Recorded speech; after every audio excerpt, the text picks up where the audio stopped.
This is a seedling copper beech. Now, beech are an interesting group of trees, large deciduous trees from Europe, native to Europe, and they're quite extraordinary. Fagus sylvatica purpurea or atropurureum is just basically the name attributed to seedling copper beech that are not grafted. Some of the selections are River's Eye and Doik purple, and there's a myriad of other clones that have been named over the years, which we've grown at Yamina.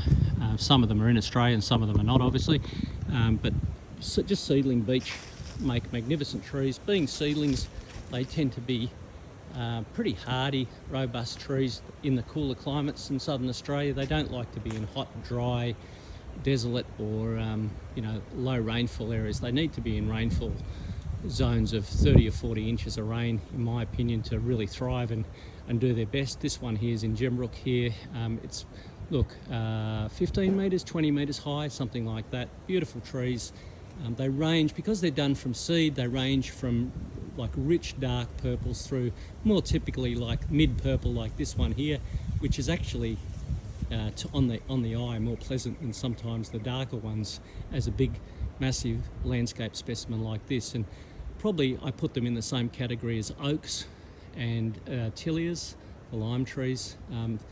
All those three groups of plants make magnificent sort of sentinels in a large garden. So I think they're really good statements. Oaks, beech and tilias. I think they're all really relevant in big landscapes. They provide heaps of shade in our southern Australian landscapes in big gardens, and when they got age on their side, they will grow and live for a very long time. So you can plant them and you're going to have something to enjoy for a very long time. So copper beech, or Fagus sylvatica atropurureum, or purpurea if you like, they're just seedlings of the green naturally occurring species Fagus sylvatica. You get that variation in the wild, and also if you get seed off a purple beech, either a seedling or a grafted variety, you will get a large percentage of purple amongst them. Sometimes you'll get, depending on the tree, you might get more green ones as well. So beautiful trees. These are the seed pods on this tree. You can see quite rich purple where they've got a bit more sun. In a bit more shade, they probably have a little less colour. But you can sort of see on this side where they've been getting a bit of sun. It's got some quite rich purple tones in amongst them. But as you go into the tree where it's a bit more shaded, they tend to have a little less. But great trees, very relevant, creating beautiful shade in large landscapes, and for cooler, moister zones, not in the more exposed zones where it's hotter, drier and exposed. I just wouldn't do that. Hot winds, hot sun, dry and wind, not a great combination for Fagus sylvatica forms of any kind. And just like to have that nice deep summer watering when they're establishing. Once they're established, like a big tree like this, even though we can get some dry bands of weather in the Dandenong Ranges from time to time, once they're established like this, they never look back, and they will always survive, a few months of droutish weather. But if you're already in a hotter, drier area, you're going to struggle to grow them successfully and have them thrive. And then if you have a drought on top of that, it could be the death knell of a beech. So not the Fagus of the southern beech. I'm totally unrelated. Fagus sylvatica are the northern European beech. And so when you're asking someone and trying to find out more information about purchasing or finding out information about a beech tree, keep in mind these are the European beech, Fagus sylvatica, and any of the different hybrids or clones. And if you're looking for a Nothofagus, that's a southern beech, and they're Gondwana species from South America, Chile, Argentina, all the way down to the Magellan Straits, right at the bottom of South America. They're also in Australia, Tasmania, up the east coast of Australia and New Zealand.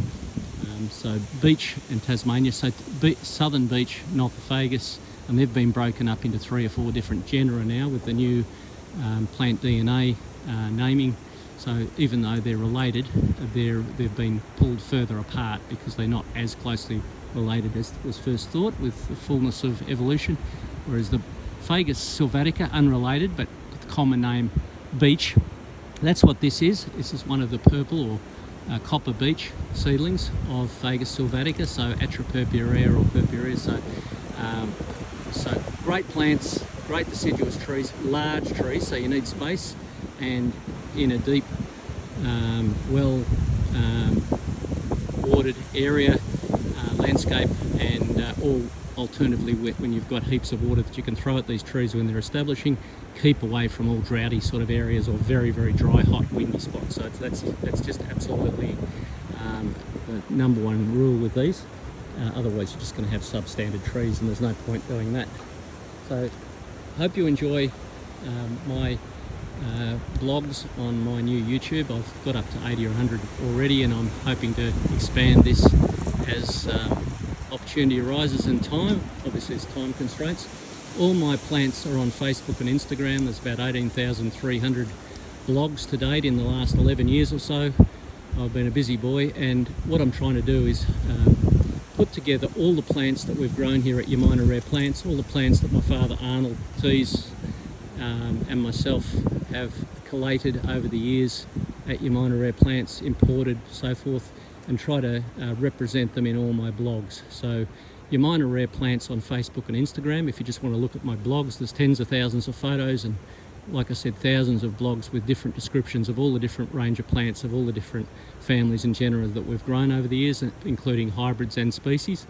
And then if you go onto this YouTube channel, obviously that this is going to show up on, I've only been doing this a relatively few months, so, and cutting my teeth trying to learn how to better present these videos for you. So I will try to improve my skill at giving a delivery on this information and about the different trees. As I practice, I'm sure I'll get more adept at explaining the plants and all their features. Great autumn colour on these trees is another feature of the beech. They vary a little bit from variety to variety, cultivar or species, so they can be anywhere from golds all the way through to reds, purples, coppery colours in the autumn. It just sort of depends on the cultivar. These tend to be more purples and reds and oranges. It just depends sometimes on the season. They can vary from one year to the other.